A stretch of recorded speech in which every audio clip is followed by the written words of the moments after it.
you do. I saw your report card. You almost failed geometry, young lady. I think it's about time you learned a triangle is not necessarily a situation involving two men and a girl. Geometry's a big fat drag. Even Kathy's not good at it. She's a brain's brain. Right, Kath? Kathy, what are you reading? The Francoise Dupart book. You mean that 16-year-old French girl? She may only be 16, but she's really lived. No wonder it's #1 on the bestseller list. Good book? Marvelous, Uncle Martin. Pictures on the front of one of the magazines around here. Here it is.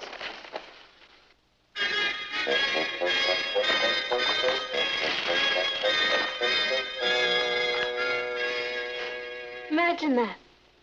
Only 16 years old and she's the toast of Paris. It says here, she's a symbol of teenage freedom over there. All the kids are copying her hairstyles. They even named a street after her. No wonder. She just sold her book to the movies for $200,000. It's wonderful. I hope they hurry and make the movie. What's the book about? About life, with a capital L, seen through the eyes of a teenage girl. Let me see that. My first dance was an unforgettable experience. Pierre was tall and shy and awkward. He had just learned to drive. It took all my powers of persuasion to get Father to allow Pierre to drive me to the dance. We got into the car and drove off. We had gone only a block when Pierre ran into a car that was turning the corner. In the other car was Father. Hey, that happened to you when Richard first got his car. Yeah, I know. I still have the bruises. This stuff is a bestseller? I can write stuff like this. You can write stuff like what? Like this Francoise Dupart. And there's no competition. There are no teenagers writing novels today. Oh, well, that may be true, That's but- why Francoise Dupart book became a bestseller. Because she's a teenager. Patty, the critics don't care how old you are. It's what you have to say. I have a lot to say. What would you write about? Me. Life with a capital L. I've even got the title. I was a teenager. Writing requires a great deal of discipline. I mean, it would mean giving up dates, movies. I need a place to work where I can be completely undisturbed. I know. I'll work in the garret. The garret. I think she means the attic. Same thing. I don't think you can work up there, dear. It's dirty and dusty and a mess. Gee, that sounds like your room. Sounds perfect. After all, create, you must suffer.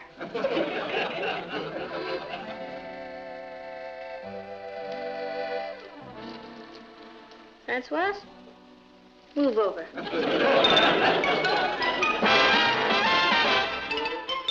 Meet Kathy, who's lived most everywhere, from Zanzibar to Berkeley Square. But Patty's only seen the sights the girl can see from Brooklyn Heights. What a crazy pair! But they're cousins, identical cousins all the way. One pair of matching bouquets, different as night and day. Where Kathy adores a minuet, the ballet russe, and crepe Suzette. Our Patty loves to rock and roll, a hot dog makes her lose control. What a wild duet, still they're cousins, identical cousins, and you find they laugh alike, They walk alike, at times they even talk alike. You can lose your mind when cousins are two of a kind.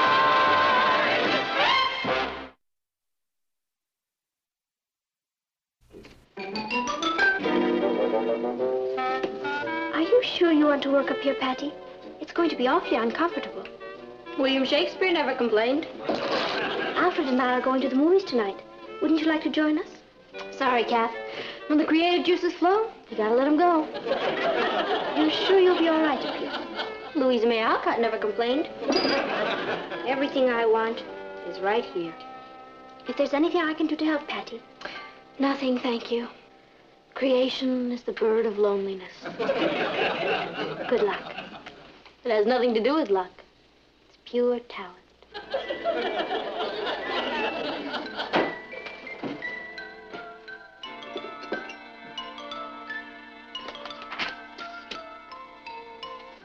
I was a teenager. By Patty Lane. A teenager.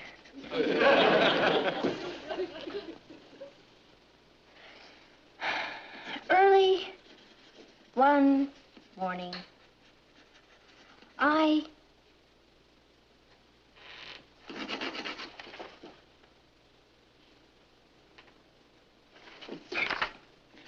Early one afternoon,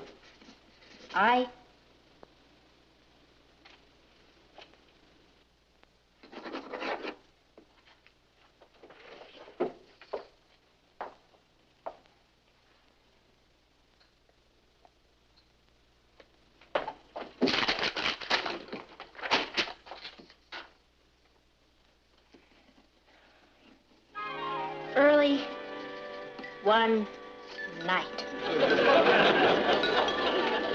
Hello, darling. Hi, Mom. How was school? Fine. Did a package come for me? Yes.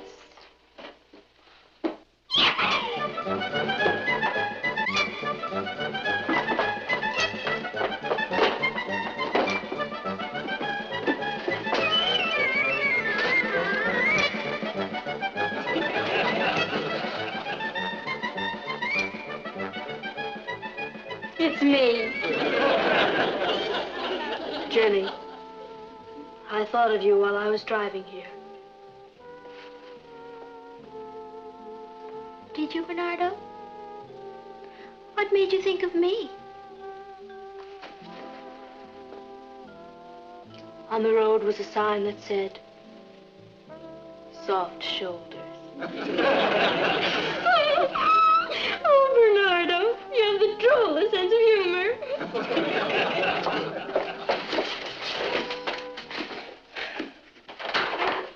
Hello, Richard. Where's Patty? Up in the attic working on her book. Do you know I've been waiting an hour for her at the bowling alley? That's the third date she's broken in a row. Oh, she probably forgot about it. That's a fine excuse. Well, she's gonna have to choose. It's either her career or me. Did you say she was up in the attic? I don't think she wants to be disturbed. Well, she's gonna be.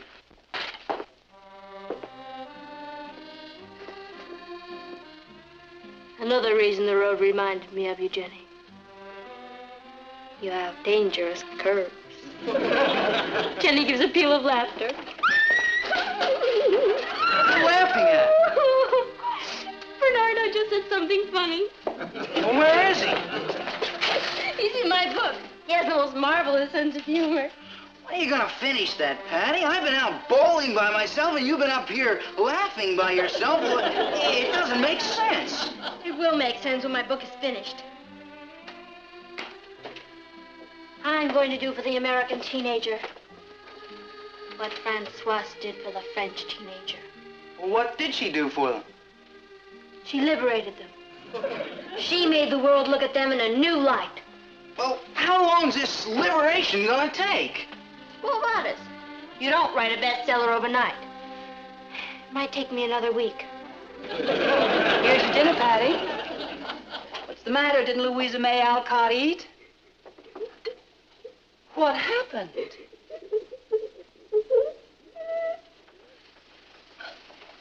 I just murdered Reginald.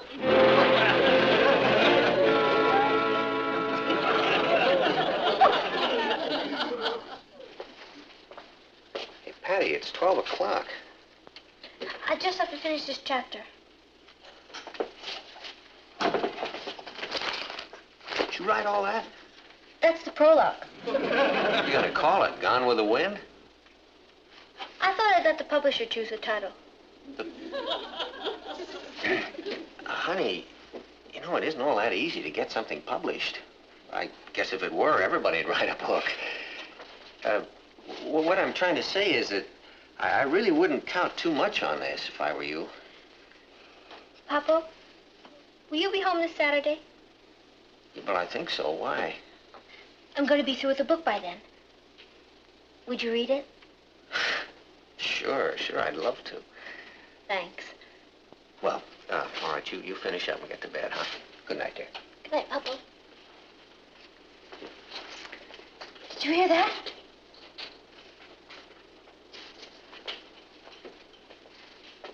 Did I hear what?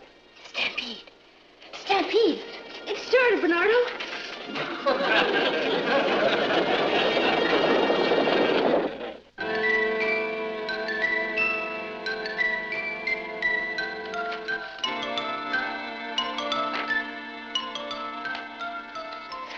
Well,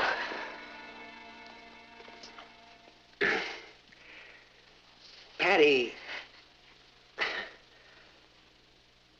you know that I love you very much, don't you? You hated it. No, I didn't hate it. There's some good things in it. You want my honest criticism? Of course. Well, honey, the first rule of good writing is to choose a subject you know something about. You mean it didn't seem authentic to you?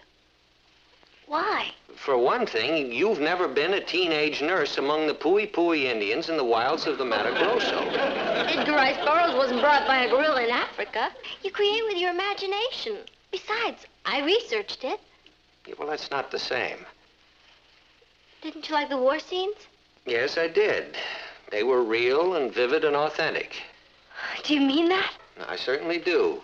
I felt the same way about them the first time I read them 20 years ago. They made Hemingway famous. Oh, it may have a Hemingway flavor, but Yeah, I know. You were just researching. Well, what about the character of Jenny? She didn't come from Hemingway.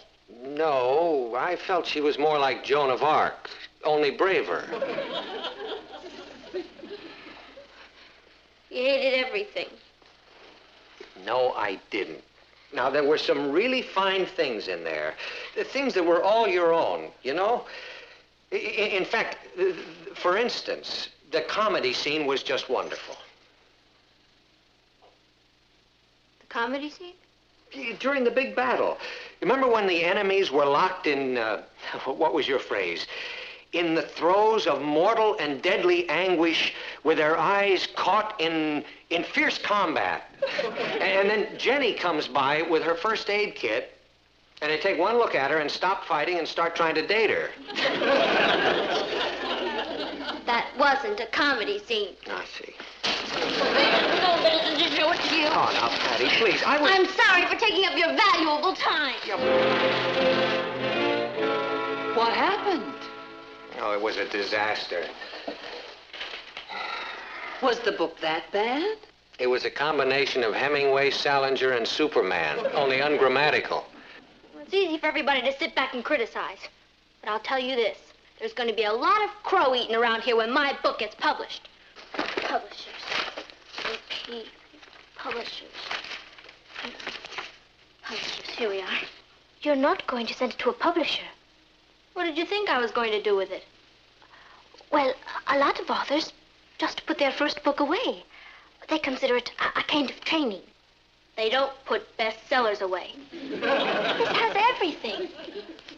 Love, war, poverty, death, cooking recipes. I mean, you never read a book before where they actually gave you a cooking recipe right in the middle of a chapter, did you? No? Do you know what the bestsellers are? Cookbooks. And I've thrown it in for nothing. 6 of Mama's best recipes. Just wait. I'll show all of you.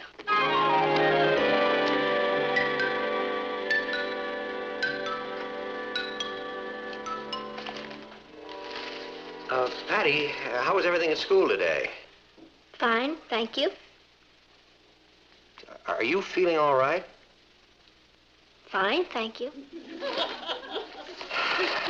Now, look, Patty, I know how sensitive the artistic temperament is, but you've had this Iron Curtain up for a week now. I told you I'm sorry if I've hurt your feelings. But if you're going to be an author, then you have to get used to criticism. Besides, I wasn't criticizing you. I was criticizing your book. Of course. I understand.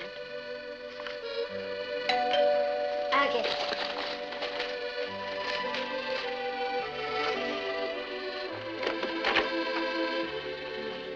Thank you.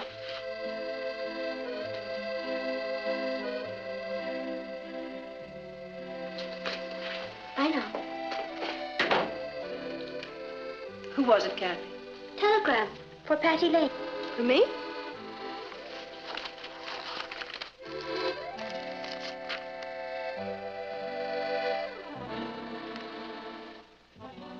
Is anything wrong? No, nothing's wrong. It's just a telegram from my publisher. My book's going to be published immediately.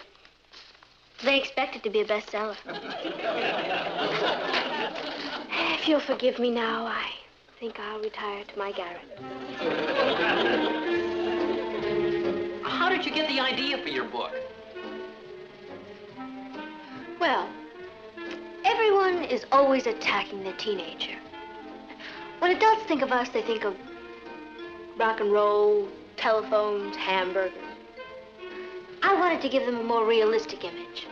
Show them the real us. Yeah, a brave teenage girl runs away from her home in Detroit to become a nurse among the Poi Poi Indians in the wilds of the Mato Grosso. Oh, hello, Mr. Lane. Hello, boys.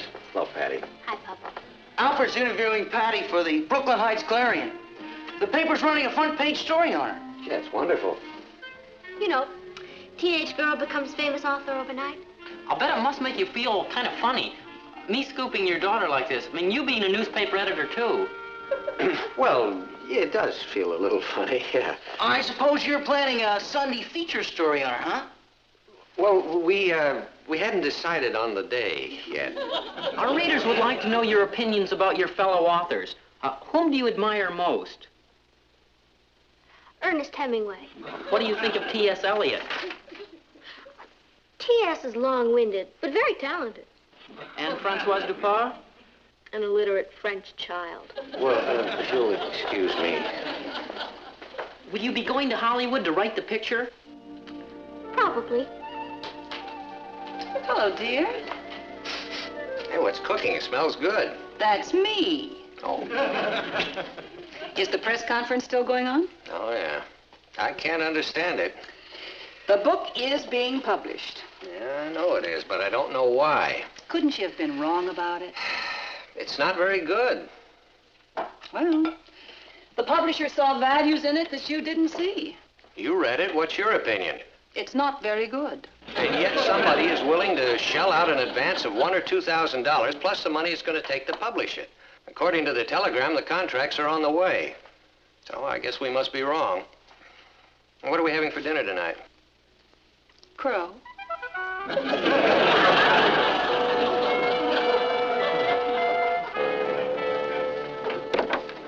Good evening. My name is Blair of the Fire Publishing Company. I wanted to meet Miss Patricia Lane. Oh, well, how do you do, Mr. Blair? I'm Patricia's father. Well, it's an honor, sir, an honor and a privilege. I always say more attention should be paid to the parents of talented writers. Behind every talented writer is a mother, a father, shaping them, molding them. Genius, I always say, is no accident. No. Well, I'm sorry, but Patricia is out right now. Oh, well, my fault, sir. I should have telephoned first, but I just happened to be in the neighborhood, and I did want to meet Patricia and to drop the contracts off. You brought the contracts with you. Oh, yes. All she has to do is sign them. Come in, won't you? Yeah. This is my niece, Kathy. This is Mr. Blair, Patricia's publisher. How do you do? Patty will be so sorry she missed you. Oh, that's all right. She'll be seeing a lot of me. That's a mighty talented young woman. We don't get many manuscripts like hers. I should think not. Well, I don't want to detain you, Mr. Lane. I would like to discuss the advance. Well, we can talk about that if you like. What did you have in mind? Well, our usual advance is $1,500. $1,500? Well, yes, if that is satisfactory to her. Well, I'm sure that it would be. That's more than satisfactory. Mr. Blair, do you really feel Patty's book is going to be a bestseller? There's no doubt about it. That book has got everything. The romance, war, death, cooking recipes. Well, I've got other authors to see tonight, and I'm sure you have business to take care of, Mr. Lane, so if you'll just give me the check, I'll be on my way. Check? The $1,500. You want a $1,500 advance from me? No, from your daughter. Oh, from my daughter. This publishing firm of yours, Mr. Blair, it's one of those vanity presses, I take it. Well, I wouldn't call it that. I don't care what you call it. The point is that people pay you money to publish their books so they can see their name in print. Well, there's nothing wrong with that, Mr. Lane. And you'll publish anything that's submitted to you. Well, actually, Mr. Lane, my business is not with you, it's with your daughter. And she did sign a contract.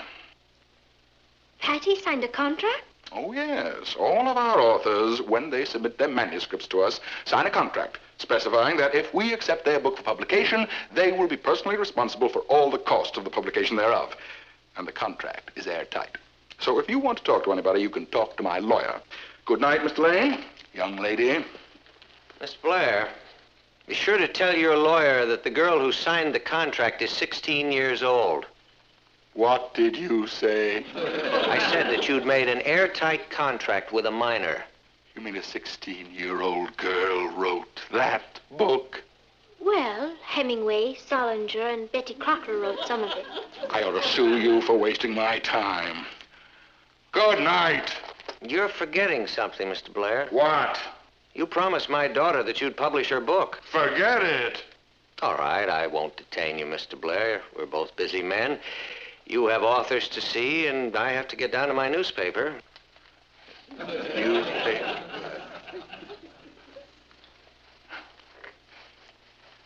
You wouldn't be, Martin Lane, would you? Yes?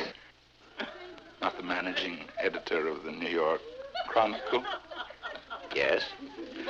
Mr. Lane, the Vanity Press is a perfectly legitimate branch of the publishing business.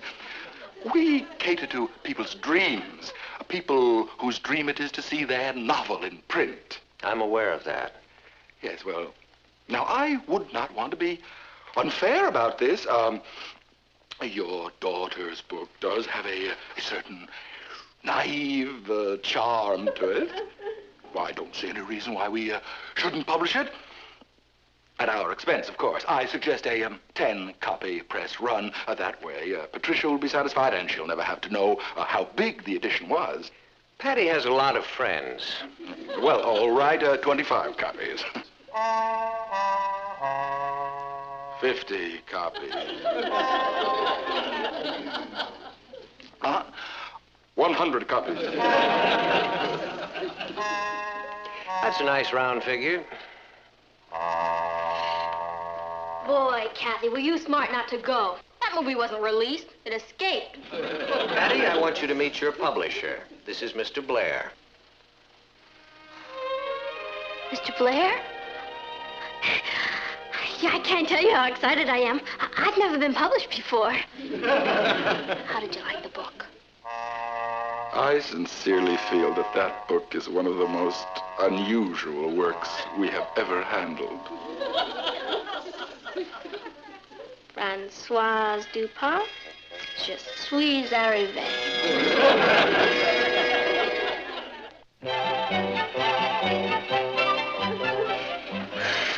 Boy, being a celebrity is sure rough on the fingers. I must have autographed 100 books.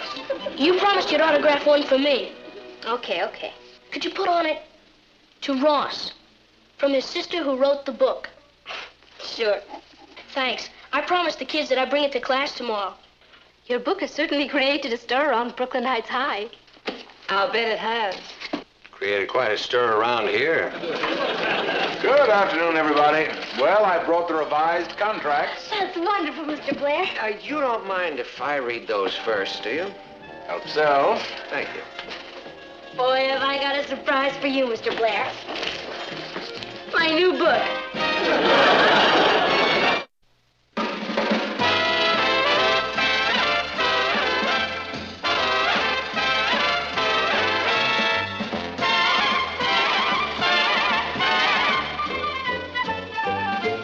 Here's Kathy, who's lived most everywhere, from Zanzibar to Berkeley Square. But Patty's only seen the sights a girl can see from Brooklyn Heights.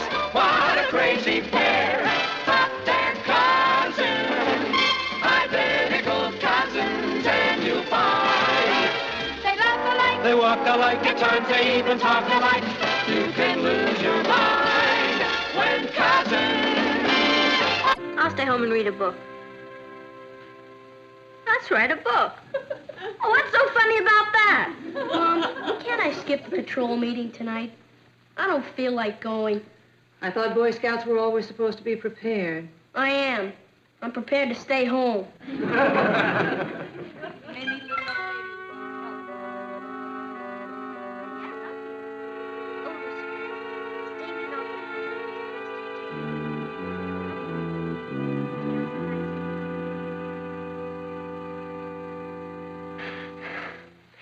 Natalie, children, I'm afraid I've got some bad news for you.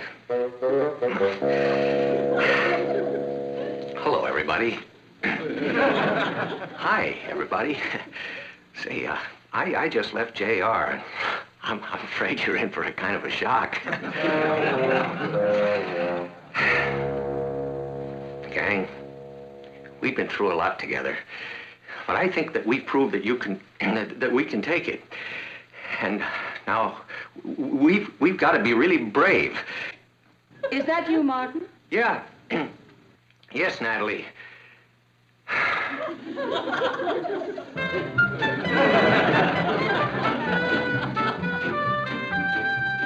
Hello, darling.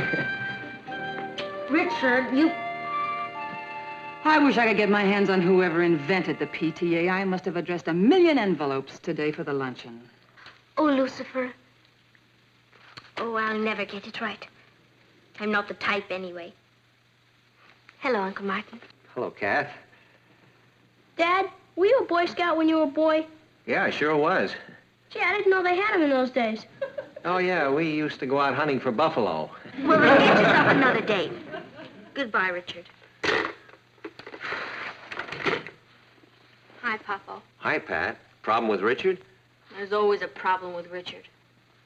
You know, life can be a drag. For me, too. I don't know why I got involved in this play. Well, I'm sorry you're not all in a happier state of mind. I mean, I'm afraid I've got some very bad news for you. What's wrong? Well, I just left JR. I tried to talk him out of it, but you know how stubborn he can be. He said there's nobody can do it but me. Well, that's ridiculous. What's ridiculous? Oh, the whole thing. I mean, it's going to be hard enough on me, but it's going to be much harder on the rest of you. I told him that, but once he's got his mind made up, he just doesn't listen. Martin, what are you talking about? JR has put me in charge of our overseas bureau. It means we're going to have to live over there for a whole year. Over where? I didn't want to go, and I told him how hard it would be on the rest of you to drag yourselves away, but I just couldn't get through to him. Papa, over where? We're going to live in Paris. Paris? Yippee! I'll get a pen. I thought you'd all hate the idea. Oh, I hate it. It's the most exciting thing that's ever happened to this family. Oh, what do you know?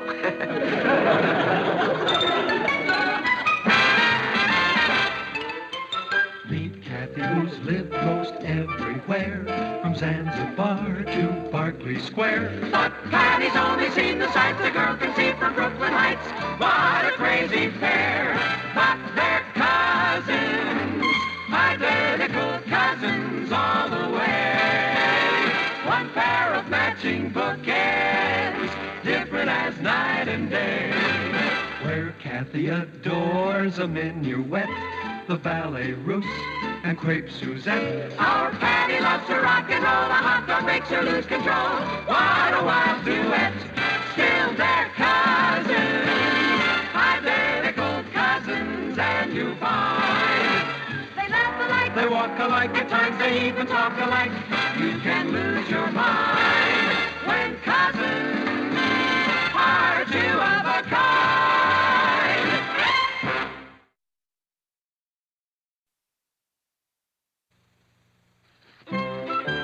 It's going to be able to get us packed and out of here in 2 weeks? To go to Paris?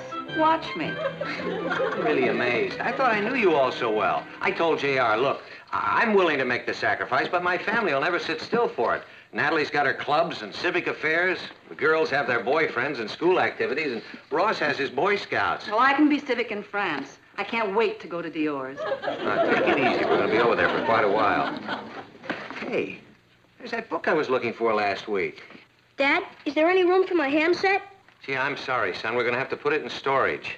But how do I keep in touch with everybody? Send them postcards. Mom, my sled, skis, and tennis racket Go into storage. Storage? I'll need them over there. Anything you need, we'll rent. We're sending enough over there now to supply the Fifth Army. We have to put our foot down someplace. Oh, see, listen, where are my golf clubs? Oh, I put them with the things that are going into storage. Storage? That's a good idea. All the suitcases are up, Aunt Natalie. Oh, good. You and Patty can start packing. I can't believe I'll be seeing Father again.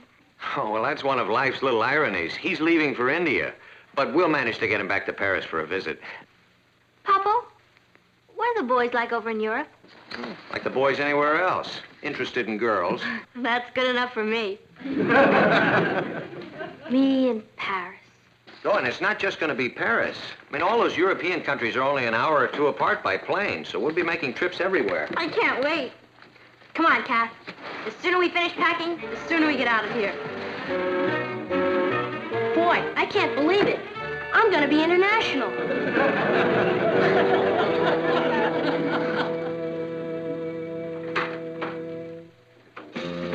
Mrs. Lane? I'm Will Cameron with the Superior Real Estate Company. Mr. Lane said it'd be all right to show the house. Oh, yes, of course. This is Mrs. Atkinson, and this is the Atkinson astronaut. Brooks. How do you do? How do you do? Won't you come in? Brooks. Brooks, put that away. My, it's charming. Charming. How many bedrooms do you have? 3. The girls share a room. My son has his room, and my husband and I have our room. You mustn't touch that, Brooks. You're renting this unfurnished, aren't you? Yes. That's fine. I have some good pieces I'd like to put in here. This furniture is sweet, but definitely wrong for this room. Don't you think? I hadn't noticed. Where is the Hotel Splendid? Où est l'Hôtel Splendide? Où est l'Hôtel Splendide? Do you have any money? Avez-vous de l'argent? Avez-vous d'argent? I would like a cup of coffee with sugar and cream. Je voudrais une tasse de café avec du sucre et de la crème. Je voudrais une tasse de café avec du sucre et de la crème. Boy, you have a terrible accent. What do you expect? I'm not even there yet. Let's try it out. Pretend we're in a restaurant. I'll be a waitress. I'll be outside looking in the window. We're all eating together. I'm not hungry. Bonjour, madame. Mademoiselle. Monsieur. Voulez-vous avoir une table? Sure. Oui. Bon. Ici, s'il vous plaît. Que voulez-vous en manger? What'd she say? She says, what do you want to eat? Poison. That's pronounced poisson. I wondered. Bonsoir, tout le monde. Well, speaking French okay now? Hello, darling. Oh, this was a wonderful idea. Well, I thought we might as well be able to greet them in their native tongue when we arrive. How's the packing going? Well, it's funny. The more I do, the more there is to do. I'm beginning to wonder if we're going to be through on time. Don't worry, we will be. All we have to do is follow this checklist. I hope we're not disturbing you. I have some people here to see the house. No, not at all. These are the O'Briens, the Lane family. How do you do? I know the way. We'll just show ourselves around.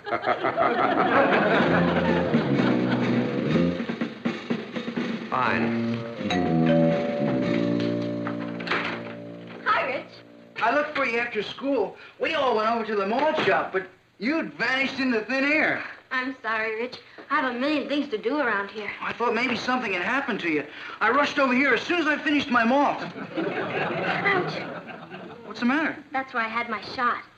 Remember the last time you were supposed to get a shot? And Kathy got it by mistake, and I tried to keep her date with Ted and my date with you. And we lost the dance contest because the judge thought Kathy was a better dancer. Yeah. We've had a lot of laughs together. Yeah. What's the matter? Nothing. What's nothing? Well, nothing is, I don't want you going out with those Europeans. You know what they're like. No, I don't. That's why I'm going over there to find out. Well, that's what I mean. I'm teasing. I'll only be away a year. That's almost 5% of our lives up to now. Anyway, once you've been to France, well, I'll look like nothing. You are wrong, mon cher. You will look like something. Paris will never forget. Hey, cut it out. Come to Paris. I will take you to the Casbah. Kiss me once together. Stop it.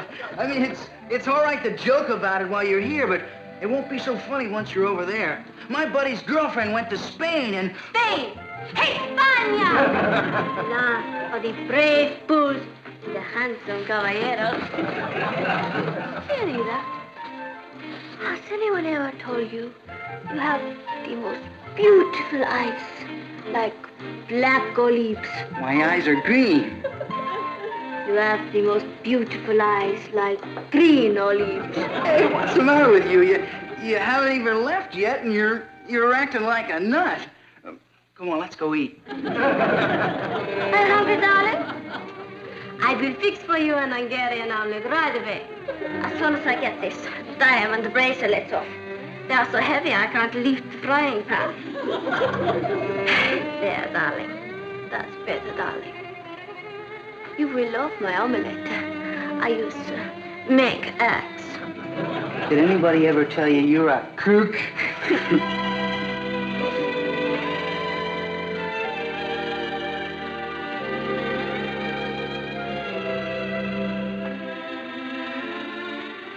Patty?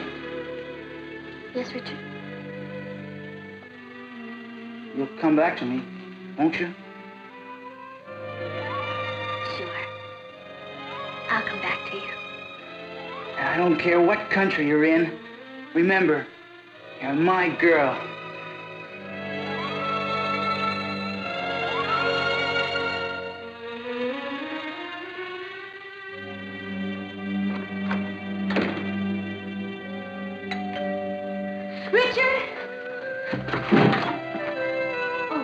Hello.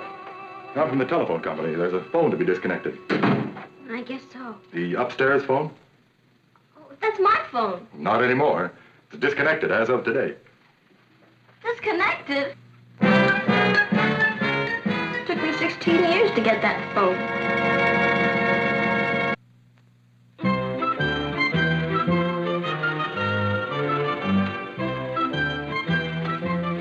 Hello, Ross. Hi, Nicky. I just wanted to say goodbye. I was just coming over to say goodbye to you. Were you really? That's the sweetest thing I've ever heard of. In the middle of all this excitement about going to Paris and everything, you thought of me. Sure. I don't have much to do. Please don't fall in love with any of those French girls.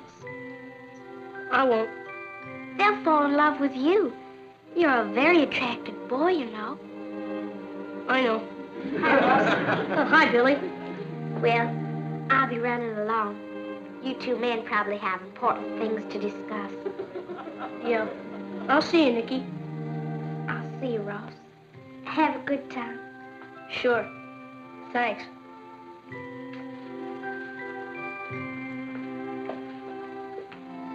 James. Yeah. James. When do you leave? Tomorrow night. The fellas in the Bear Patrol got together and chipped in to give you this. Oh, gee, thanks, Billy. It does everything but send out the Morse code. Oh, will you thank the guys for me? Sure. Will won't miss you. I'll miss the guys. I know I haven't been to all the meetings lately, but I'll make up for it when I get back. We're starting a junior life-saving course next week. Oh, boy! I'll be in Paris. Lucky you. Well, so long, Ross. So long, Billy.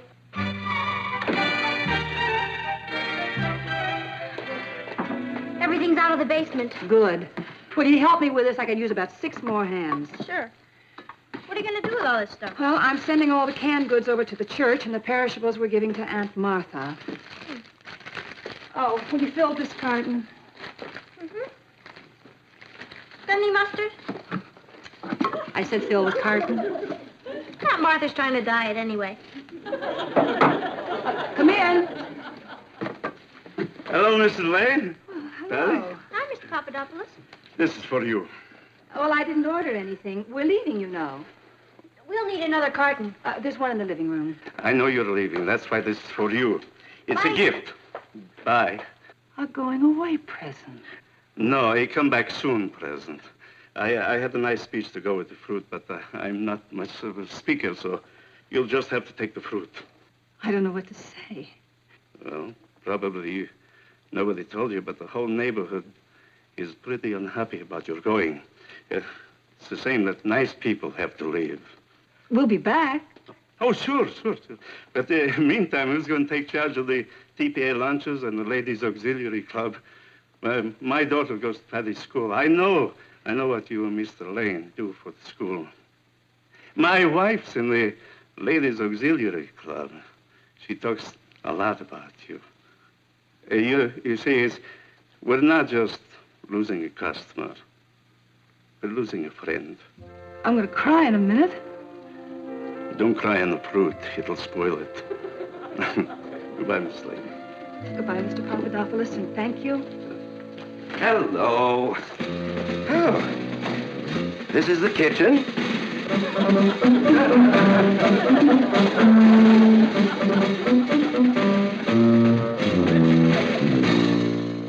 Would you pass the salt, please? Now, I've arranged to have the first few days off so that I can show you around Paris. And there's a marvelous sightseeing boat called Le Bateau Mouche that goes around the Seine. Could I have the mayonnaise, please? On the first day, I thought we'd have lunch at the Eiffel Tower. There's a wonderful restaurant there, before the top, you know. Well, how's that sound? Great. That sneak Sue Ellen bought a new dress and invited Richard to a dance at her father's country club. What's Sue Ellen's dress got to do with having lunch at the Eiffel Tower? Nothing. I just knew this was going to happen. I don't think you have to worry about Richard. Who's worried about Richard? I'm worried about Sue Ellen. Good evening, folks. Enjoy your dinner. We won't bother you. Now, this is the dining room, and out here we have the terrace.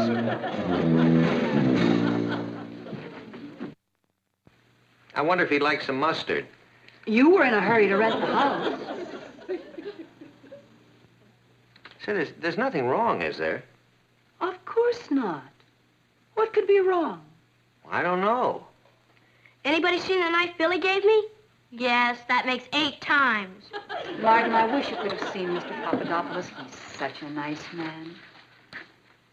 But you don't find him like that in Europe. Natalie, he came from Europe. I don't care if he did. That's for me. Excuse me.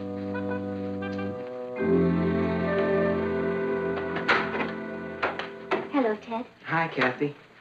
Am I early? No, we were just finishing dinner. Sit down.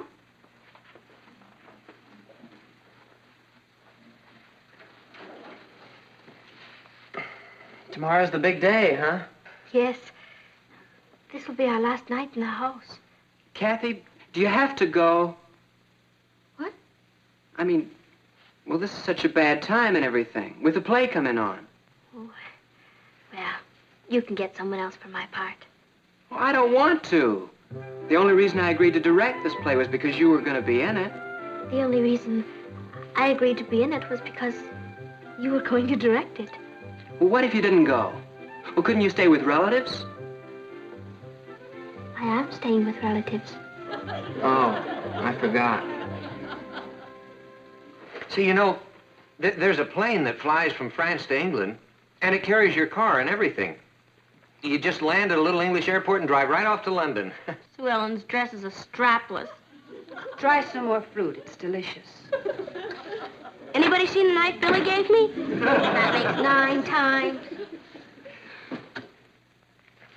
Well, Kathy, I was thinking that on our first free weekend, we could all drive up to Stratford. Maybe we could even go punting on the Thames. You know, in England, they don't punt with a football, they punt with boats. Well, she could have at least waited till I was out of the country. My body's not even cold yet. See, isn't anybody even interested in what we're going to be doing over there? Of course, darling. Try a pear. Mr. Papadopoulos says it's... I don't want to hear any more about Mr. Papadopoulos or Richard or that dress or the knife or any... Congratulations, folks. You just rented your house to the McGurskys.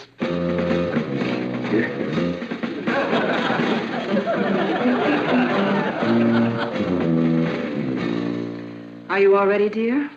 Yeah. Father should be here any minute. He wants to allow plenty of time to get to the airport. Where are Kathy and Ross? They're coming. You know something, Mom? I don't like the idea of a bunch of strangers living here. I don't like the idea. I'm ready, Aunt Nancy. Has Ted called? The phone's disconnected. I forgot. Ted said I was the only one who could really play that part. They'd better find someone else because in less than 2 hours, we're going to be on our way to Paris. You ready? No. You won't hate me if I tell you something, will you? Of course not. You may think I'm chicken, but I don't want to go. Brother, you have a lot of company. I'll miss the life-saving course if I go. There's no if about it. Now listen, all of you. This trip may have sounded more exciting in the beginning than it does now. I think if we told your father we didn't want to go, he'd have made other arrangements, but it's too late for that now. So, let's pull ourselves together. Yippee! We're going to Paris. That's better. Well, let's check and make sure all the windows are locked.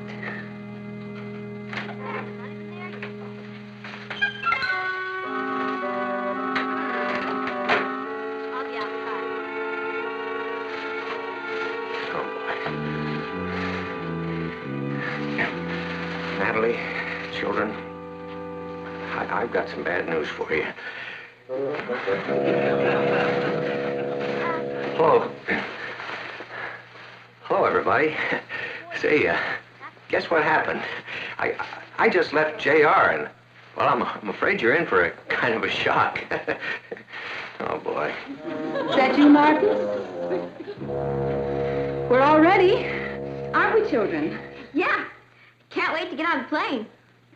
Neither can I. Let's hurry. Yeah. Well, I don't know how to tell you this. Is anything wrong?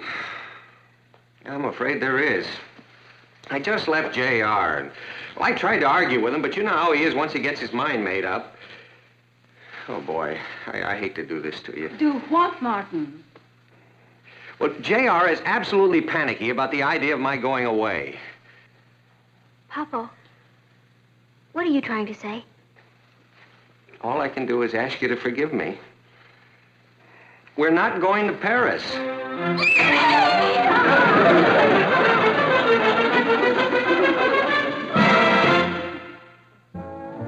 Sure, Rich. I love Amy's party. Why don't you pick me up at about 8 o'clock? Oh, Lucifer, the sweetness of dawn is in your lips. The waning moon is in your eyes. I was born for this part. Where are you, darling? Hey, I gotta go. Where are you rushing off to? The scout meeting. I don't want to be late. I'm the new patrol leader. Hello, family. Hello, darling. Hi, Dad. Hello, Uncle Martin. More envelopes? For next week's luncheon. Isn't it lovely? It's hard to explain, but suddenly all of us appreciate everything more. Well, I gotta go now, Richard. Papa's home. Right. Bye. Papa, you're the greatest. Isn't it marvelous?